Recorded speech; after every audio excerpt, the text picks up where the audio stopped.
Hi hello. അപ്പോൾ ഇന്ന് വന്നിട്ടുള്ളത് ഒരു പായസത്തിൻ്റെ റെസിപ്പി ആയിട്ടാണ് കേട്ടോ, റവ പായസം. അപ്പോൾ എങ്ങനെയാണത് ഉണ്ടാക്കുന്നതെന്ന് നോക്കാം. അതിനായിട്ട് ഞാനൊരു പാൻ വെച്ച് കൊടുത്ത് അതിലേക്ക് കുറച്ച് നെയ്യ് ഒഴിച്ച് കൊടുത്തിട്ടുണ്ട്. നെയ്യൊന്ന് ചൂടായി വരുന്ന സമയത്ത് അതിലേക്ക് അണ്ടിപ്പരിപ്പ് ഇട്ട് കൊടുത്ത് അതൊന്ന് മൂപ്പിച്ചെടുക്കണം. നിങ്ങളുടെ കയ്യിൽ ബദാം ഉണ്ടെന്നുണ്ടെങ്കിൽ അതും ഇതിൻ്റെ കൂടെ ഇട്ട് കൊടുക്കാം കേട്ടോ. ഞാനതില്ലാത്തതുകൊണ്ട് ഇട്ട് കൊടുത്തിട്ടില്ല. ഇത് നന്നായിട്ടൊരു ഗോൾഡൻ ബ്രൗൺ കളറായി വരുന്നവരെ ഒന്ന് വറുത്തെടുക്കണം.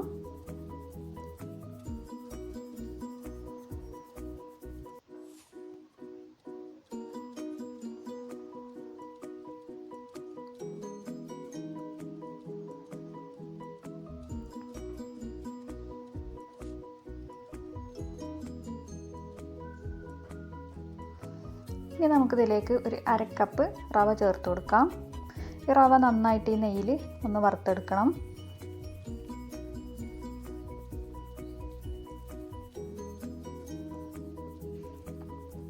ലോ ഫ്ലെയിമിൽ ഇട്ടിട്ട് വേണം കേട്ടോ നമ്മളിത് ചെയ്യാനായിട്ട്.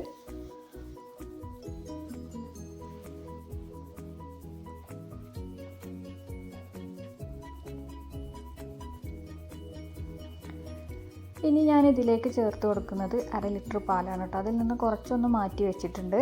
അതിൻ്റെ ബാക്കിയാണ് ഇതിലേക്ക് ചേർത്ത് കൊടുക്കുന്നത്.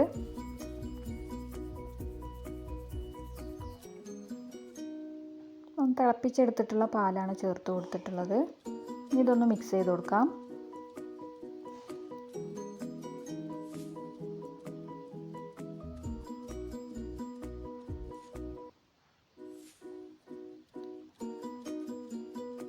റവയൊക്കെ ഒന്ന് വെന്ത് വരട്ടെ. ആ സമയം കൊണ്ട് നമുക്ക് നേരത്തെ മാറ്റി വെച്ചിട്ടുള്ള പാലുണ്ടല്ലോ അതിലേക്ക് കുറച്ച് കസ്റ്റാർഡ് മിക്സ് ചെയ്ത് കൊടുക്കുന്നുണ്ട്.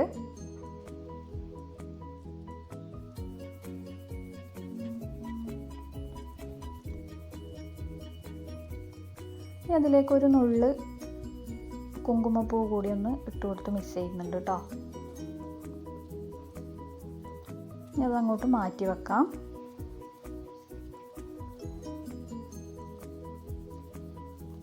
ഇതിലേക്ക് കുറച്ച് കണ്ടൻസ്ഡ് മിൽക്ക് കൂടെ ചേർത്ത് കൊടുക്കുന്നുണ്ട്.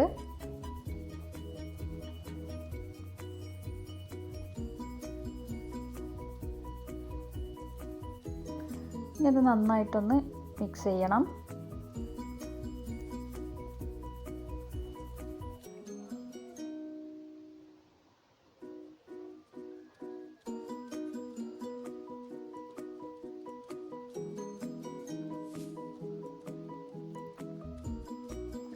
ഇനി നമ്മൾ നേരത്തെ മിക്സ് ചെയ്ത് വെച്ചിട്ടുള്ള കസ്റ്റാർഡിൻ്റെ മിക്സ് ഉണ്ടല്ലോ അതൊന്ന് ഇതിലേക്ക് ഒഴിച്ചു കൊടുക്കാം. നന്നായിട്ടൊന്ന് ഇളക്കി കൊടുത്തതിന് ശേഷം ഇത് ഒന്ന് തിളച്ച് വരണം.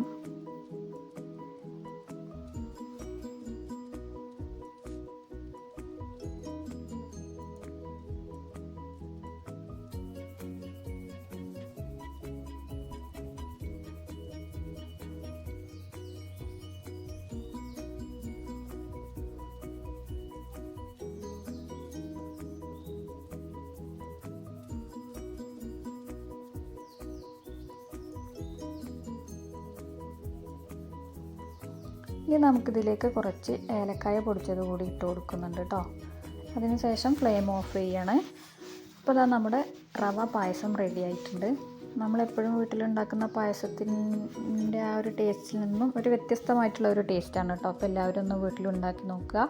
ആ കസ്റ്റാർഡിൻ്റെ ടേസ്റ്റും നമ്മൾ പാലും കണ്ടൻസ്ഡ് മിൽക്കും ഒക്കെ ചേർക്കുന്നതല്ലേ, അപ്പോൾ അതിൻ്റെയൊക്കെ ഒരു ടേസ്റ്റും ഒക്കെ ആയിട്ട് ഒരു വ്യത്യസ്തമായിട്ടുള്ളൊരു ടേസ്റ്റാണ്. അപ്പോൾ എല്ലാവരും വീട്ടിലൊന്ന് ഉണ്ടാക്കി നോക്കുക. എന്നിട്ട് നിങ്ങളുടെ അഭിപ്രായങ്ങളൊക്കെ അറിയിക്കുക കേട്ടോ.